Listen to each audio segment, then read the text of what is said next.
So, people of the internet, do you still think Excalibur is the way to go if you want to look like the Stalker? Yeah, I didn't think so. And by the way, how cool would it be if we got that instead of the boring message that we get in-game when we get marked by the Stalker? You would go through the mission, you would go through the loading screen, suddenly the screen goes black and it would be just Stalker, consequences, bitch. That'd be awesome. But anyway, it is finally time to look at Ash and Ash Prime. So how do we get Ash and Ash Prime? Well, Ash is actually pretty hard to get because his parts drop from the Grineer Manic, which is a very rare Grineer unit that's actually really hard to farm outside of the Law of Retribution raid. So if you really want to get Ash rather than Ash Prime, or you want to get the mastery from Ash, I would recommend doing the Law of Retribution raid. And Ash Prime can of course be obtained through the Void. So the blueprint drops in Tower 3 Defense, Rotation C, Helmet comes from Tower 4 Sabotage, Chassis comes from either Tower 2 Survival Rotation C or Tower 4 Survival Rotation A. And finally the systems come from Tower 3 Survival Rotation C. Now the original Ash is actually kind of squishy even though he has a truck ton of health. So he comes with 150 health which goes up to 450 at rank 30, 100 shields which go up to 300 at rank 30, but he only has 65 armor.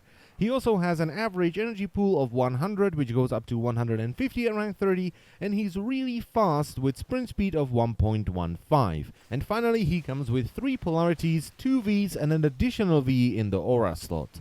Ash Prime is a straight up upgrade over the original Ash, with 25 more shields which go up to 375 at rank 30, much higher armor of 150, which with this much health really contributes to his survivability, and he is even faster than the original Ash with sprint speed of 1.2.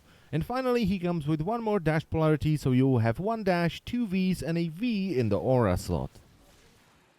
So Ash's first ability is called Shuriken, where Ash throws 2 Shuriken which seek out enemies and each will do 500 slash damage with a 100% status chance.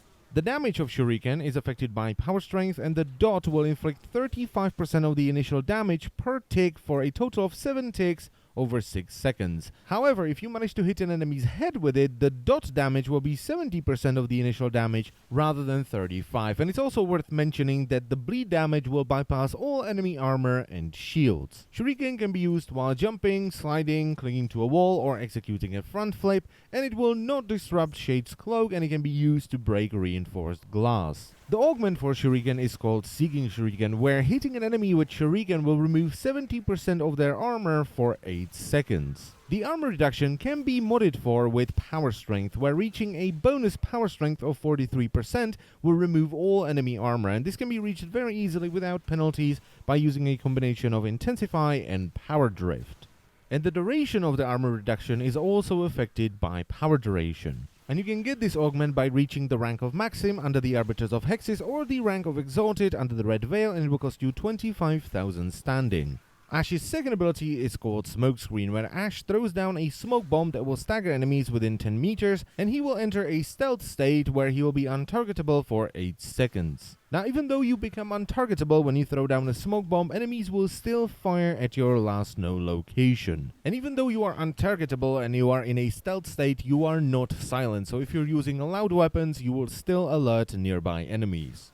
But as a little bonus, your melee attacks will have the stealth damage multipliers applied to them if you attack an enemy that was not alerted by either you shooting a loud weapon or you accidentally bumping into them, and this results in enormous amounts of damage dealt to the enemy. With daggers, dual daggers, polearms, and staves, your weapon damage will be multiplied 3 times. With hammers, your damage will be multiplied 6 times, and with all other weapons, your damage will be multiplied 4 times. However, this weapon multiplier will be applied after the initial stealth multiplier, which multiplies your damage 8 times. And on top of that, stealth melee kills can also crit, which is pretty hard to see or tell, it just does more damage, because both stealth multipliers and crit multipliers are presented with yellow numbers. And finally, the stealth state prevents cameras from seeing you, so you're safe to run through a Corpus ship without running face first into laser walls. Ash cannot be knocked down or staggered during the cast animation, and Smokescreen will also apply to any equipped companion.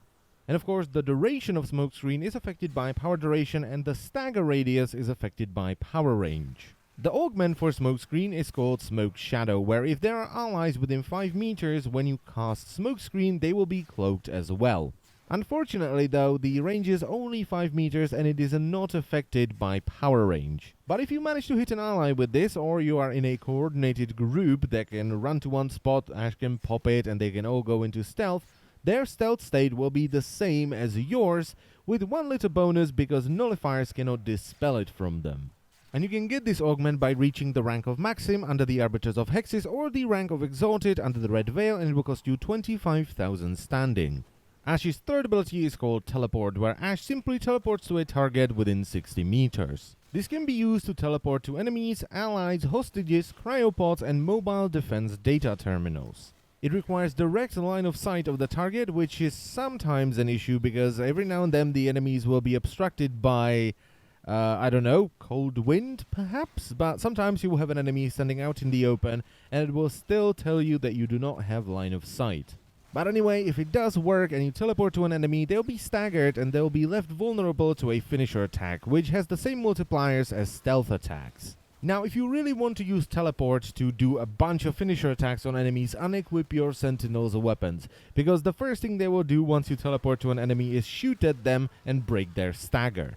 And finally, this ability can be used while you're in the air, and the range is affected by power range. And Ash's fourth and final ability is called Bladestorm, where Ash and 2 holographic clones teleport and attack up to 18 enemies within 25 meters of the initial target. Ash can attack a maximum of 17 times, and each attack will do 2000 finisher damage with a 100% chance to proc bleed. The damage of Bladestorm is affected by power strength, steel charge, and combo counter multipliers. And all attacks done by Ash or his clones will be added to the combo counter. The bleed does 35% of the initial damage with 7 ticks over 6 seconds and once again bypasses all armor and shields. The cast range and the attack radius are affected by power range, and the animation speed is affected by Fury, Speed, Warcry, and Spoiled Strike. It will unfortunately not be affected by Berserker, and it's only affected by Quickening, which is a channeling mod if you are actually channeling during Bladestorm. And both Arcane Strike and Arcane Fury will also apply to Bladestorm, as well as Body Count, which will increase the combo count duration. Bladestorm can be activated while you're in the air. Ash will become invulnerable for the entire duration of Bladestorm, and he will also continue to generate energy from either Energy Siphon or the Xenoric passive, and he will pick up items as he's Bladestorming around. And finally, if Ash assaults an enemy with Bladestorm and he doesn't die from the first attack, Ash will continue attacking him until the enemy is dead or until Bladestorm ends. It's probably worth mentioning that enemies that are about to be butchered by Bladestorm are marked with a red glow. The augment for Bladestorm is called Rising Storm, where the melee multiplier lasts 100% longer before it resets. So it's basically just body count but for Ash, and the duration is affected by power duration. And it does apply to melee attacks to some extent, but only if you do them right after you finish Bladestorming. And you can get this augment by reaching the rank of Maxim under the Arbiters of Hexes or the rank of Exalted under the Red Veil, and it will cost you 25,000 standing. Now, Ash is a pain in the backside to get, especially for new players since they don't have access to Void or the Law of Retribution. Which is a shame because Ash is amazing, he's a ton of fun to play with, and his builds are very cheap. I mean, all of my builds that I use on both Ash and Ash Prime are 0 Forma. So he would be perfect for newer players. Ash is a true space ninja assassin dude. You'll be flipping around and stabbing dudes with Bladestorm, you'll be throwing shurikens, you'll be running around in stealth, thanks to Smoke Bomb, and you'll be teleporting around with Teleport. So while he may be a pain in the backside to get, he is 100% worth it. I love everything about this Warframe. His abilities are really fun, his builds are cheap and effective, and he looks amazing. So please go and get Ash, you will not regret it. Trust me. And that's pretty much it for the video, so I thank you very much for watching once again, and I will see you next time. Bye bye.